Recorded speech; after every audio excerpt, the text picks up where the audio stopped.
ပြောတာဝါယာရင်းတိုင်ရကရာမှာတစည်းနဲ့တစည်းလည်းမတူဘူးသူ့ရဲ့ model အမျိုးအစားလိုက်လဲကွဲပြားသွားတာလေးတွေရှိတယ်ဒါကြောင့်မို့ကိုကဒီအခုမှစပြီးတော့ run တာဆိုရင်နော်အခုမှစပြီးတော့ run ဘယ်ကနေပဲ run မှာဒီကိုကသူ့ရဲ့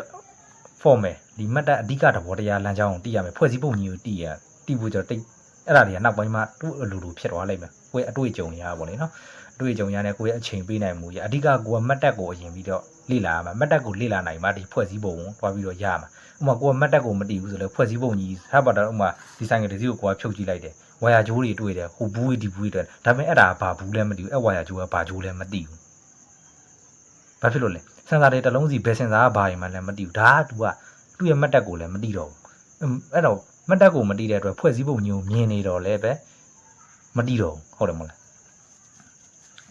အဲ့တော့ကျန်တာဥပမာဒီဟာကတော့ဘာဂျိုးဘာရောင်ဆုံးဒါကတော့ဘာဂျိုးနော်ဘယ်ကနေဘယ်ကိုတွားတဲ့ဂျိုးဟုတ်တယ်မဟုတ်လားအဲ့ဒါတွေကကြတော့တဖြည်းဖြည်းနဲ့တည်သွားပါလိမ့်မယ်အဲ့တော့ဟုတ်ပြီဝမ်းတန်းအိုင်နေမှာနော်ဒီဘက်ထရီကနေပဲစမယ်ပေါ့နော်ဘက်ထရီမှာအပေါင်းရှိမယ်အနှုတ်ရှိမယ်အဲ့တော့ဘက်ထရီရဲ့အပေါင်းကတစဘယ်ကိုတွားလဲဆိုရင် start relay ကိုတွားတယ်ဒီကောင်မှာကျတော့ start charging relay မဟုတ်တော့နော် start relay ဘာလို့လဲဆိုရင် charging အတွက်အလုံးမလုပ်ဘူး charging အတွက်ပါလဲဆိုဒိုင်အုပ်ပါတယ်ဒိုင်အုပ်တီးတန်းပါတယ် charging အတွက်အဲ့တော့ဒီကောင်မှာ start relay ကိုတွားတယ်ပြောရရင် start get out ပုံစံမျိုးပဲတကြိုးတွားတယ်ကြိုးတုတ်နဲ့တွားမယ်လीနော်အဲ့တော့နောက်တစ်ခုကကျတော့နောက်တကြိုးကကျတော့ဘက်ထရီကနေအပေါင်းတကြိုးပြန်ထွက်လာတယ်အဲ့တော့ရိုးရိုးဘိန်းတွေမှာစဉ်းစားကြည့်ဘက်ထရီမှာအပေါင်းအကြီးတကြိုးရယ်အပေါင်းအနီတကြိုးလေးရယ်ရှိမယ်အပေါင်းအနီတကြိုးလေးဒီတိုင်းထွက်လာတယ်ဆိုပေမဲ့သူကကြားထဲမှာဖြူးခံလိုက်တယ်ဟုတ်တယ်မဟုတ်လားအဲ့တော့ဒီမှာလဲသူကဖြူးတွေခံတယ်လေတချို့ဖြူးတွေပြတ်သွားလိုက်ဆက်တယ်လေနော်အဲ့တော့ဘယ်ကိုဝင်လဲဆို main fuse ကိုဝင်တယ် main fuse ကအဓိက main fuse အဲ့ main fuse ပြန်လစ်ပြီ main fuse 15 ampere fuse 15 ampere fuse ကိုဘက်ထရီအပေါင်းကဝင်ပြီးတဲ့အခါကျတော့နီဝါပြန်ထွက်လာပြီးတဲ့အခါကျတော့ဘယ်ကိုတွားလဲဆိုရင်သူကဒီဒိုင်အိုးပေါ့နော်ဒိုင်အိုးကိုတွားတာဥပမာဒါကဒိုင်အိုးဆိုရင်ဒီမှာ socket ကလေးရှိမယ်နော်အဲ socket ကလေးရဲ့ဒီအလယ်ကိုနီဝါဒါကဘယ်ကလာလဲဘက်ထရီကလာတယ်ဘာခံပြီးလာလဲဖြူးခံပြီးလာတယ်15 ampere ဖြူးဟုတ်ပြီအဲ့တော့နောက်တစ်ခုကကျတော့သူကဘယ်ကနေပြန်လာမှာလဲဆိုရင်အဲ့တော့အဓိက1 to 5နဲ့ဟိုစားနေတော့အတူတူပဲနော်အဲ့တော့ဒီမှာကြည့်ဒီကနေနီဝါထွက်တယ်ပြီးတဲ့အခါကျတော့အဲ့ဒီနီဝါလေးကဘယ်ကိုဝင်လဲဆိုရင်ဒိုင်အုပ်ကိုဝင်တယ်နော်ဒိုင်အုပ်ကိုဝင်ပြီးတော့မှ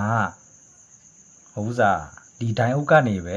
ဒီ body တစ်ခုကို control လုပ်လိုက်တယ်အဓိကအရင်ကြောင်းနေမှာလည်းပြောခဲ့တယ်ဒီမှာကတော့သူကတိတ်ချထိန်းချုပ်ထားရပါတော့သူရဲ့ refractive light refractive ထက်ဒီ snooze ပေါ့နော်အဲ့ဒီ light တွေကိုပါထိန်းချုပ်လိုက်တယ်ပို့ပြီးတော့တည်ငြိမ်သွားအောင်ပို့ပြီးတော့တန့်စင်သွားအောင်အဲ့တော့ဒိုင်အုပ်တွေကိုဖြတ်ပြီးစီးဆင်းပြီဆိုတာနဲ့သူရဲ့ body drop ရှိတယ်ဒါမှမဟုတ်သူဒီကောင်ကတော့ control လုပ်လိုက်တာဥပမာဒီဘက်မှာ battery ဘို့က73ဘို့14ဘို့ဒါမျိုးတွေရှိနေတယ်ဆိုတော့လဲပဲသူကဒီကနေ battery ကနေဒီဒိုင်အုပ်ထဲဝင်ပြီးတော့နောက်တစ်စပြန်ထွက်တာကအနီထွက်လာတာနော်နီဝါနဲ့ဝင်တယ်ပြီးတော့အနီထွက်ခဲ့တာထွက်တာကြောင့်ဘယ်လောက်ထွက်လဲဆိုဒီ12ဘို့ဘက်ထရီရဲ့12ဘို့ရှိရဆိုဒီဘက်မှာ17ဘို့ကျော်ဒီလောက်ပဲထွက်မှာဘက်ထရီရဲ့တဘို့တော့အနည်းဆုံးညော့တယ်လေနော်ဘက်ထရီရဲ့ဝင်ချင်းဘို့တဲ့တော့ body drop ဖြစ်တယ်ပြီးတော့ထွက်လာရမှာအဲ့တော့ကိုကဒီမှာတိုင်းကြည့်လိုက်မယ်အဲ့ဆိုရင်ဒီဒစီကိုတိုင်းကြည့်မယ်ဘက်ထရီတိုင်းကြည့်လိုက်မယ်ဘက်ထရီကောင်းတယ်ဟုတ်ပြီအဲ့တော့ဒီဒိုင်အိုးရဲ့ဒီနီဝါမှာလာပြီးတော့ဘက်ထရီအပေါင်းထောက်မယ်ပြီးရင် ground water ထောက်တာဒီမှာအပေါင်းထောက်ကြည့်လိုက်တဲ့အချိန်မှာဘက်ထရီဘိုဒီက12ဘို့73ဘို့ရှိတယ်ထား73ဘို့ရှိတယ်အဲ့တော့73ဘို့ရှိတယ်ဆိုရင်ဒီဘက်ကိုနောက်တစ်စက်ကိုလမ်းတိုင်းလိုက်တဲ့အချိန်မှာ9ဘို့လို့10ဘို့လို့ဖြစ်နေလို့မရအောင်အနည်းဆုံးဘယ်လောက်သွားမလဲဆိုရင် ECU အတွက်နဲ့တခြားဟာတွေအလုပ်လုပ်ဖို့အတွက်12ဘို့ကတော့ပေးကိုပေးရမှာအဲ့တော့12ဘို့ပေးရမှာဖြစ်ဒီအတွက်ကြောင့်မို့လို့ဟို12ဘို့ control လုပ်တာဒီမှာ12ဘို့ကို control လုပ်လိုက်တာအဲ့တော့12ဘို့ကျော်သွားလို့လည်းအဆင်မပြေဘူးကျော်လဲအလုံးစုံနည်းနည်းပဲနော်73ဘို့14ဘို့ကြီးဖြစ်မသွားဘူးအဲ့တော့ဒီကနေပြီးထွက်လာတော့မှသူကအဆင်ပြေမှာလေမဟုတ်ရင် ECU တွေလောင်သွားနိုင်တယ်လေနော်အဲ့ဒါကြောင့်မို့ဒိုင်ကိုပြန် ECU လောင်တယ်ဆိုတာဒီ weight ဒီမှာဖြစ်တယ်အဲ့တော့ဟုတ်ပြီအနီနဲ့တော့ကိုတွားတယ်တော့ကနေမှဒါတော့ပေါ့နော်တော့ကိုတွားလိုက်တယ်ဟုတ်ပြီအဲ့ဒီကနေပြီးတော့ဘာဖြစ်လဲဆိုတော့ဖွင့်ပြီဆိုရင်သူကတကြိုးပေါ့နော်တကြိုးကိုအဲ့နောက်တကြိုးနဲ့ပြန်ပူးပေးလိုက်တာနှက်ပြာကြိုးလေးနော်နှက်ပြာကြိုးလေးနဲ့ခုနကတော့ဒိုင်အုပ်ကနေထွက်လာတဲ့ကြိုးကိုပူးပြီးတော့သူကဘာတွေကိုအလုပ်လုပ်လဲ ဒီကထားမယ်ဘိုးတွေကို control လုပ်လိုက်တဲ့ဂျိုးဖြစ်တဲ့အတွက်ကြောင့်မို့သူကအဓိကဘာတွေတွားမလဲ ECU တွေတွားမယ်တချို့စင်ဆာလေးတွေကိုတွားမယ်ဟုတ်တယ်မဟုတ်လားပြီးရင်ဘာတွေတွားမလဲဆက်ထိုးကောင်းတွေနော်ဆက်ထိုးကောင်းကိုတွားမယ်ဟုတ်တယ်မဟုတ်လားဥပမာဆက်ထိုးကောင်းဆိုရင်ဒီမှာကြည့်ဒါကဆက်ထိုးကောင်းဒါကဆက်ထိုးကောင်းရဲ့ socket ဆိုရင်ဆက်ထိုးကောင်းဒီကောင်ကကျတော့ ground အနှုတ်ဖြစ်ပြီးတဲ့အခါကျတော့ဆက်ထိုးကောင်းဒီကမျက်နှာချင်းစာဒီကောင်ကကျတော့အပေါင်းဖြစ်တယ်ဘက်ထရီကနေလာတယ်အဲ့တော့ဘက်ထရီကနေဘယ်လိုလာလဲဆိုခုနတုန်းကနှစ်ပြာလေးကနေပဲလာတယ်နော်ဆက်ထိုးကောင်းလေ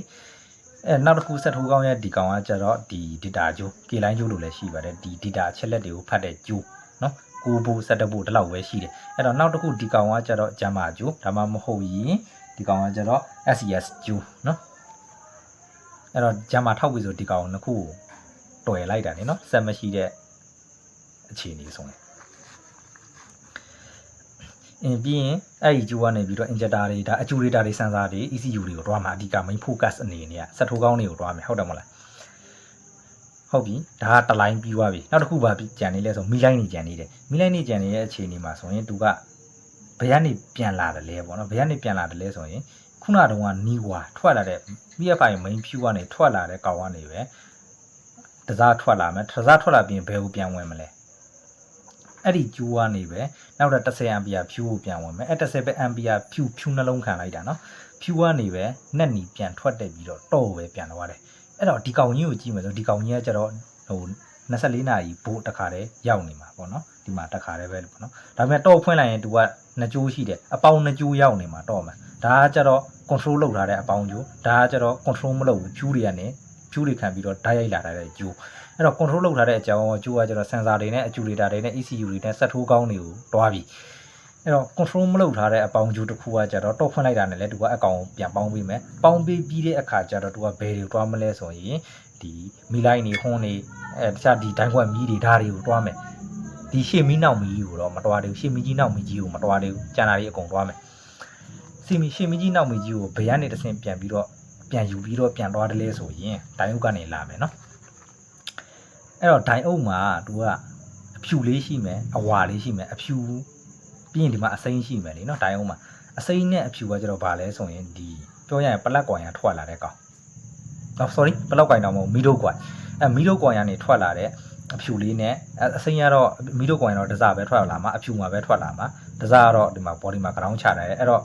body က ground နဲ့အဖြူတစားနဲ့ဆိုရင်ဒါအားတွင်းလို့ရပြီပေါ့နော်အဲ့တော့ AC line AC ဆိုပေမဲ့သူက AC မဟုတ် DC မဟုတ်ထွက်တာပါနော်ဟိုဓာတ်ရိုက်ကြီးပေးလိုက်လို့ဆိုရင်ဥပမာတချို့ဆိုင်ကယ်တွေမှာဒိုင်အုပ်ကိုဖြုတ်တယ်ဓာတ်ရိုက် join လိုက်တဲ့အချိန်မှာလစ်ကုန်တာရှိရလေ media ပါလေတချို့ဆို ECU လစ်ကုန်တာလေနော်အဲ့တော့ तू ကမတန့်စင်လဲမတန့်စင်ဘူးဘိုးတွေလည်းတားများတယ်အဲ့တော့အဖြူကနဲ့အစိမ်းကကြတော့ဒီဒိုင်အုပ်ကိုဝင်တာပေါ့နော်ပြီးရင်ပြောရရင် charging line ဟုတ်ပြီနော်အမှ charging line ရတာအဲ့တော့နောက်တစ်ခုကဘယ်ကနေပြန်ထွက်လဲဆိုရင်နောက်တော့ဒီမှာအဝါလေးပြန်ထွက်လာတယ်အဝါလေးကဘာလဲဆိုရင် DC ပဲပြန်ထွက်လာတယ်ဒီမှာရှေ့မီးတွေတွားတယ်နောက်မီးကြီးတွေကိုအဲ့လိုမျိုးပြန်ပြီးတော့တွားပေးတယ်ဒိုင်အုပ်ကနေနော်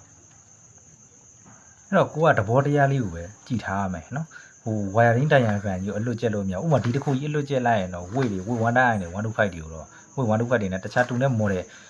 ထားပါဒီပုံစံနဲ့လာဒီပုံစံအတိုင်းကိုအတိအကျကြက်ထားမယ်ဆိုရင်ဒီပုံစံအတိုင်းလာရင်တော့ပြင်နိုင်လိမ့်မယ်ဒါပေမဲ့ကိုကသူ့ရဲ့မှတ်တတ်တဘောတရားကိုလိုက်ပြီးတော့မကြည့်ဘူးဆိုရင်ဟိုကိုနောက်ထပ်ဟိုအကျိုးအယောင်မတူတော့ဖြစ်ဖြစ်ဖွဲ့စည်းပုံမတူတော့တာကြီးပဲဖြစ်ဖြစ်ဆိုရင် connection လိုက်တတ်တော့မှာမဟုတ်တော့ဘူး connection မလိုက်တတ်တော့ရင်ပြောရရင်ပတ်လမ်းမလိုက်တတ်တော့ဘူးပတ်လမ်းမလိုက်တတ်တော့ရင်ပြဿနာတက်မယ်လीနော်ဟိုပုံမပတ်လမ်းမလိုက်တတ်တော့တာဟုတ်တယ်မဟုတ်လား